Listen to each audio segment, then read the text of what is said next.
आप सभी विद्यार्थियों का एक बार पुनः स्वागत है Subhash study centre YouTube channel पर। और आज के इस वीडियो में मैं आपको बताने वाला हूं कि शैक्षिक सत्र 2022-2023 के लिए कक्षा 10 में हिंदी विषय में आपको कौन कौन से पाठ पढ़ने हैं 2023 बोर्ड परीक्षा के लिए। तो यदि आप कक्षा 10 के विद्यार्थी हैं तो मैं आपको जानकारी देना चाहूँगा इस वीडियो के माध्यम से कि अब आपके सिलेबस में यानी हिंदी विषय में किन पाठों को पढ़ना है और किन पाठों को नहीं पढ़ना है। आज के इस वीडियो में मैं आपको संपूर्ण जानकारी दूंगा, तो आप इस वीडियो को जरूर शेयर कर दीजिएगा। यदि आप कक्षा 10 के विद्यार्थी हैं, इस बार 2023 बोर्ड परीक्षा के लिए तैयारी कर रहे हैं, तो आप चैनल के साथ जुड़ सकते हैं। आपको संपूर्ण और विधिवत तैयारी कराई जाएगी 2023 बोर्ड परीक्षा के लिए। यहाँ पर आप देख सकते हैं राष्ट्रीय शिक्षा नीति 2020 के आधार पर माध्यमिक शिक्षा परिषद उत्तर प्रदेश प्रयागराज द्वारा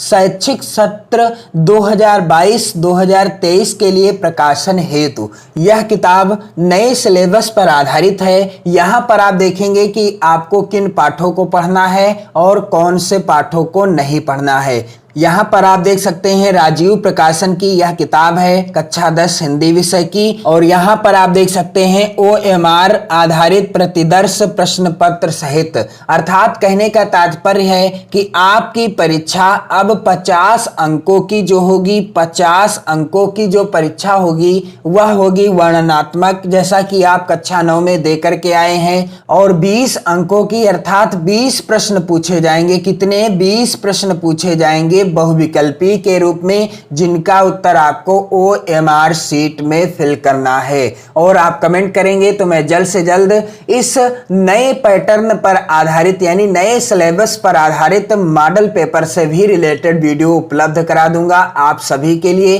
ताकि आपको पता चल सके कि किस तरीके का पेपर आएगा 2023 बोर्ड परीक्षा में। तो चलिए यहाँ पर देख लीजिए आपको क्या पढ़ना है और क्या नहीं पढ़ना है। और एक चीज आप ध्यान दीजिएगा, जब भी आप पुस्तक लेने जाएं नए सिलेबस पर आधारित, तो ये चीज आप ध्यान देंगे, सत्र 2022-2023 के नवीनतम पाठ्यक्रम पर आधारित एकमात्र पाठ्य पुस्तक, यहां पर आप ध्यान देंगे शैक्षिक सत्र 2022-2023 ये जरूर लिखा होना चाहिए। यहां पर आप ध्यान दीजिएगा, आंतरिक मूल्यांकन प्रत्येक 2 माह के अंतिम सप्ताह में होगा, जो कि 30 अंकों का होगा। और यहाँ पर आप ध्यान देंगे कि कौन कौन से पाठ गद्य में निर्धारित हैं और कौन कौन से पाठ काव्य हेतु निर्धारित किए गए हैं। तो यहाँ पर मित्रता, जिसके लेखक कौन हैं? आचार्य रामचंद्र शुक्ल जी हैं। ममता जयशंकर प्रसाद। क्या लिखूं? पद्मलाल पुन्नालाल बख्शी। भारतीय संस्कृति डॉक्टर राजेंद्र प्रसाद। ईर्ष्या तू न गई मेरे मन से रामधारी सिंह दिनकर।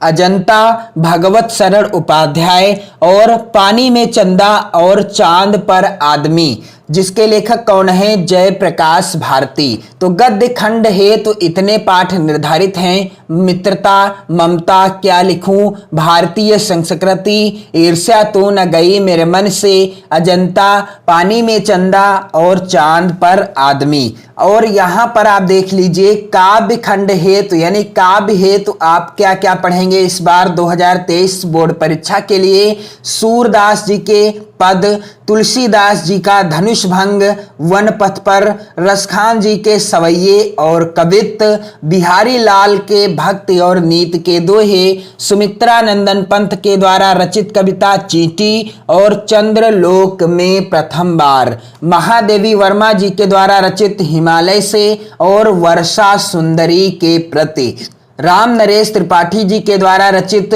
स्वदेश प्रेम और माखनलाल चतुर्वेदी जी के द्वारा रचित पुष्प की अभिलाषा और जवानी, इनके दोनों कविताओं को पढ़ना है आपको। और सुभद्रा कुमारी चौहान जी के द्वारा रचित झांसी की रानी की समाधि पर। इसके बाद यहाँ पर आप देख सकते हैं आपको क्या पढ़ना है इस बार काव्यखंड के लिए? मैथिली शरण गुप्त जी के द्वारा रचित भारत माता का मंदिर। यह और केदारनाथ सिंह जी के द्वारा रचित नदी कविता, अशोक वाजपेयी जी के द्वारा रचित युवा जंगल और भाषा एकमात्र अनंत है, और इसके बाद श्याम नारायण पांडे जी के द्वारा रचित हल्दी घाटी। अब इसके बाद संस्कृत खंड है तो आपको क्या पढ़ना है, वाराणसी अनयोक्त विलासः वीरः वीरेण पूज्यते प्रबुद्धो ग्रामीणः देशभक्तः चंद्रशेखरः केन किम वर्धते छांदोग्योपनिषद खाष्टोपाध्याय से आरूढ़ी श्वेत केतु संवादः भारतीय संस्कृति और जीवन सूत्राणि। तो इनको भी आपको पढ़ना है। इसके बाद आपको खंड काव्य जिलेवार, यानी जो खंड काव्य के लिए आपके जिले में जो भी खंड काव्य निर्धारित है आप उस खंड काव्य को पढ़ेंगे। तो यहाँ पर आप देख सकते हैं पुस्तक का नाम, खंड काव्य का नाम मुक्तदूत, और यहाँ पर आप देख सकते हैं अनुदानित जिले, यानी जो मुक्तदूत खंड काव्य है इन जिलों के लिए निर्धारित है। यहाँ पर आप स्पष्ट रूप से देख पा रहे हैं आगरा, बस्ती, गाजीपुर, फतेहपुर, बाराबंकी और उन्नाव। तो यदि आप इन जिलों के विद्यार्थी हैं तो आपको मुक्तदूत खंड काव्य को पढ़ना है। इसके बाद दूसरा खंड काव्य है ज्योति जवाहर। यहाँ पर ज्योति जवाहर खंड काव्य कानपुर, प्रतापगढ़, मिर्जापुर, ललितपुर, रामपुर और गोंडा जिलों के लिए निर्धारित है। अग्र पूजा खंड काव्य इलाहाबाद, आजमगढ़ और मथुरा जिलों के लिए निर्धारित है, और मेवाड़ मुकुट खंड काव्य बुलंदशहर, देवरिया, बरेली, सुल्तानपुर, सीतापुर और बहराइच जिलों के लिए निर्धारित है। जय सुभाष खंड काव्य लखनऊ, सहारनपुर, फैजाबाद, बांदा, झांसी और हरदोई जिलों के लिए निर्धारित है। मातृभूमि के लिए खंड काव्य गोरखपुर, मुरादाबाद, शाहजहांपुर, लखीमपुर खीरी, मैनपुरी और मुजफ्फरनगर के लिए निर्धारित है। कर्ण खंड काव्य अलीगढ़, जौनपुर, बलिया, हमीरपुर और एटा जिलों के लिए निर्धारित है।